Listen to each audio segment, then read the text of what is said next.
മീഖാ പ്രവാചകന്റെ പുസ്തകം 7-ാം അധ്യായം 18-ാം വാക്യത്തിൽ ഇപ്രകാരം പറയുന്നു: എന്തെന്നാൽ അവിടുന്ന് കാരുണ്യത്തിൽ ആനന്ദിക്കുന്നു.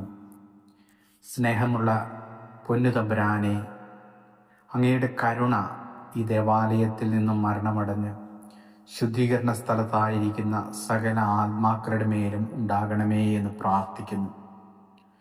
പരിശുദ്ധവും പരിപാവനവുമായ ഈ ദേവാലയത്തിലൂടെ സഞ്ചരിച്ച അവരുടെ പാദങ്ങളെ നിത്യപ്രകാശത്തിൽ സഞ്ചരിക്കുവാനിടയാക്കണമേ.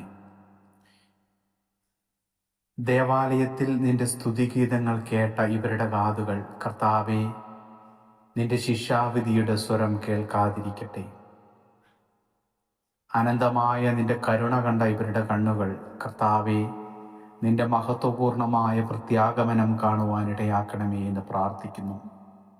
ഈ ദേവാലയത്തിൽ നിന്നും മരണമടഞ്ഞ് ശുദ്ധീകരണ സ്ഥലത്തായിരിക്കുന്ന സകല ആത്മാക്കളെയും, ഇവിടെ ശുശ്രൂഷ ചെയ്ത് കടന്നുപോയ വൈദികരുടെയും സിസ്റ്റേഴ്സിൻ്റെയും ആത്മാക്കളെയും കർത്താവേ, നിന്റെ കരുണയ്ക്ക് വേണ്ടി അങ്ങയുടെ സന്നിധിയിലേക്ക് സമർപ്പിക്കുന്നു. നിരവധിയായ അവരുടെ പാവങ്ങളുടെ നിന്ന് മുഖം മറയ്ക്കണമേ എന്ന് അങ്ങയോട് പ്രാർത്ഥിക്കുന്നു.